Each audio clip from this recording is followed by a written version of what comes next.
तो भारत ने ब्रह्मोस मिसाइल को फिलीपींस में डिलीवर्ड क्या कर दिया, उसके बाद तो मानो भारतीय हथियारों की लूट मच गई है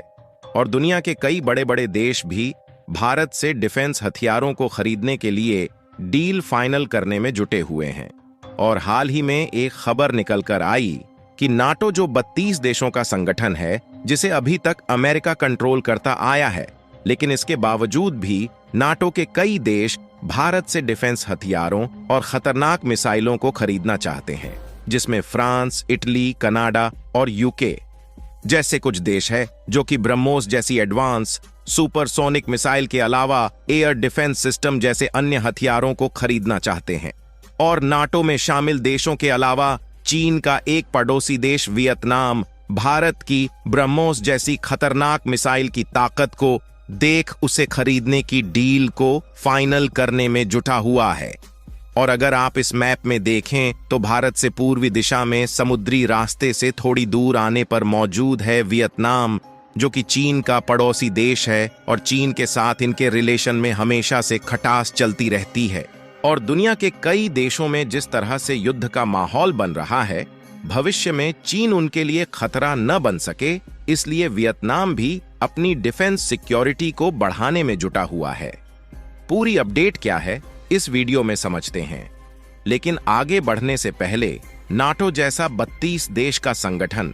भारत से हथियारों को खरीदने की बात कर रहा है, उसके लिए वीडियो को एक लाइक करके चैनल को सब्सक्राइब जरूर कर लीजिए,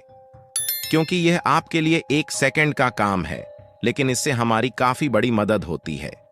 दरअसल जब से भारत ने फिलीपींस में ब्रह्मोस मिसाइल को सक्सेसफुली डिलीवर्ड कर दिया है, तब से दुनिया के कई बड़े बड़े देशों में ब्रह्मोस सुपरसोनिक मिसाइल जैसे भारतीय हथियारों की चर्चाएं चल रही हैं। और सोचने वाली बात यह है कि भारत ने फिलीपींस में ऐसे समय पर ब्रह्मोस सुपरसोनिक मिसाइल को भेजा है जिस समय दुनिया के कई देशों में युद्ध का माहौल छाया हुआ है।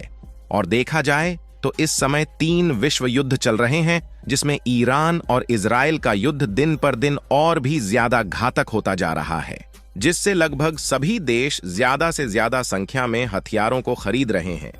ताकि आने वाले समय में जब कोई भी देश युद्ध में लिपटे तो वह किसी भी देश से कमजोर ना पड़े। और ऐसे समय पर ये देश भारत से हथियारों को खरीदने के लिए अपने हाथ को आगे बढ़ा रहे हैं, क्योंकि भारत के हथियारों की ताकत को देख यह सभी देश दीवाने हो चुके हैं। और अगर आपने पिछले कुछ महीनों की खबरों पर नोटिस किया हो तो भारत ने कई आधुनिक मिसाइल्स और आधुनिक एयर डिफेंस सिस्टम को भरपूर मात्रा में मैन्युफैक्चर किया है, जिससे भारत की खुद की डिफेंस सिक्योरिटी मजबूत होने के साथ साथ हमने दूसरे देशों में भी करोड़ों रुपए के डिफेंस इक्विपमेंट को एक्सपोर्ट किया है। और फिलीपींस में भारत के द्वारा एक्सपोर्ट किए गए अकेले ब्रह्मोस मिसाइल को देखा जाए तो उसके लिए भारत और फिलीपींस के बीच $375 मिलियन की डील फाइनल हुई थी, जो कि भारत की अर्थव्यवस्था को मजबूती देने के लिए एक बहुत बड़ा अमाउंट है। और अगर आप इस रिपोर्ट को देखें तो भारत ब्रह्मोस मिसाइल को सक्सेसफुली डिलीवर्ड करने के बाद घरेलू तौर पर डेवलप किए गए तेजस फाइटर जेट को बेचने की अपॉर्चुनिटी ढूंढ रहा है, जिसमें अर्जेंटीना और नाइजीरिया के साथ भारत की बातचीत ऑलरेडी चल रही है, जिसकी डील जल्द ही फाइनल होने की उम्मीद जताई जा रही है। वैसे आपको बता दें कि यह जो ब्रह्मोस सुपरसोनिक क्रूज मिसाइल है, इसे भारत की DRDO और रूस ने मिलकर ज्वाइंट वेंचर में डेवलप किया है, जिसमें 76% कंपोनेंट स्वदेशी तौर पर डेवलप किए गए हैं, जबकि बाकी के रूस की कंपनी द्वारा एक्वायर किए गए। फिलहाल भारत ने इसमें आने वाले 2 सालों में, यानी कि साल 2026 तक 100% इंडिजिनाइजेशन करने के प्रयास में जुटा हुआ है, ताकि भारत बिना रूस के कंपनियों की सहायता से इस ब्रह्मोस मिसाइल को डेवलप करके खुद इस्तेमाल करने के साथ साथ दूसरे देशों में भी बेचकर ज्यादा मुनाफा कमा सकें। और इस ब्रह्मोस मिसाइल की सबसे खास बात यह है कि समुद्र हो या जमीन, या फिर चाहे तो इसका इस्तेमाल फाइटर जेट में करके हवा में फायरिंग भी कर सकते हैं। यानी कि यह ब्रह्मोस मिसाइल ताकतवर होने के साथ साथ नेवी, एयरफोर्स और आर्मी तीनों तरह की मिलिट्री के लिए डेवलप किया गया है। और भारत के डिफेंस हथियारों को जिस तेजी के साथ दूसरे देश खरीद रहे हैं, अगर इसी तरह से खरीदते रहे तो आने वाले 2-4 सालों में भारत का डिफेंस एक्सपोर्ट लगभग 50,000 करोड़ रुपए को क्रॉस कर जाएगा, जो कि भारत के लिए एक ऐतिहासिक जीत माना जा रहा है। और डिफेंस मिनिस्ट्री ऑफ इंडिया का यही मानना है कि अब वह समय बहुत दूर नहीं है जब भारत एशिया का सबसे बड़ा डिफेंस सप्लायर करने वाला देश बनने जा रहा है।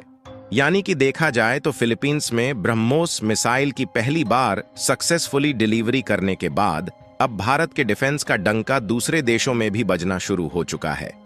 जिससे नाटो जैसे 32 देश के संगठन भी भारत से डिफेंस हथियार खरीदने की डील जल्द से जल्द फाइनल करने में जुटे हुए हैं।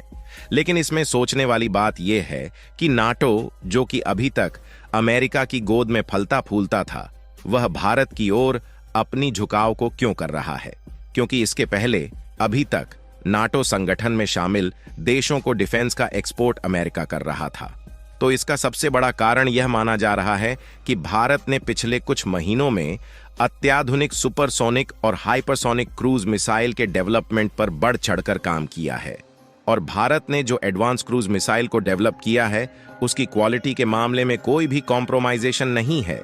यहां तक कि कुछ मिसाइल ऐसी हैं जिन्हें एयर डिफेंस रडार द्वारा भी नहीं पकड़ा जा सकता, जिससे इन मिसाइलों को उन देशों में आसानी से दागा जा सकता है जिन देशों ने बॉर्डर पर एयर डिफेंस और आयरन डोम सिस्टम को तैनात किया हुआ है, जिससे आज के समय में 20 से भी ज्यादा देश भारत से मिसाइल को खरीदने के लिए लाइन में खड़े हुए दिखाई दे रहे हैं। हालांकि भारत का डिफेंस सिर्फ मिसाइलों तक ही सीमित नहीं है, बल्कि इसके अलावा भारत ने एडवांस सबमरीन, आयरन डोम और युद्धपोतों को भी बनाने का काम तेज कर दिया है। और देखा जाए तो इस समय भारत की डीआरडीओ लेजर वेपन्स बनाने में भी जुट चुकी है, यानी कि भारत ने ऐसे ऐसे हथियारों को डेवलप कर लिया है जिससे हवा पानी या फिर पहाड़ी इलाकों में भी भारत स्वदेशी तौर पर डेवलप किए गए हथियारों को तैनात करना चाहता है, जिससे नाटो जैसे बड़े संगठन में शामिल देशों को भी भारत के डिफेंस हथियारों की ताकत पर पूरी तरह से यकीन हो चुका है। और इन देशों को यह बात भी मालूम चल चुकी है कि भारत जिस तरीके के ताकतवर हथियार जितने सस्ते दामों में बेच रहा है, इतने सस्ते दामों में भारत जितने ताकतवर हथियार दूसरे देशों में नहीं मिलने वाले हैं। क्योंकि रूस, फ्रांस और जर्मनी, यहां तक कि अमेरिका जैसे देशों के हथियार ताकतवर तो होते हैं, लेकिन यह काफी ज्यादा महंगे होते हैं। इसीलिए नाटो संगठन में शामिल देश भी इन देशों के बजाय भारत की ओर अपने झुकाव को बढ़ा रहे हैं। बाकी आपको क्या लगता है कि नाटो जैसे संगठन में शामिल देशों को अमेरिका भारत से डिफेंस हथियार खरीदने देगा या नहीं? अपनी राय कमेंट में जरूर बताएं और इस वीडियो को एक लाइक करके अपने मित्रों तक शेयर करें ताकि उन्हें भी जानकारी मिल सके। इसी तरह और भी नॉलेजेबल वीडियो देखने के लिए चैनल को सब्सक्राइब करके बेल आइकन को ऑल पर जरूर सेलेक्ट करें। जय श्री राम।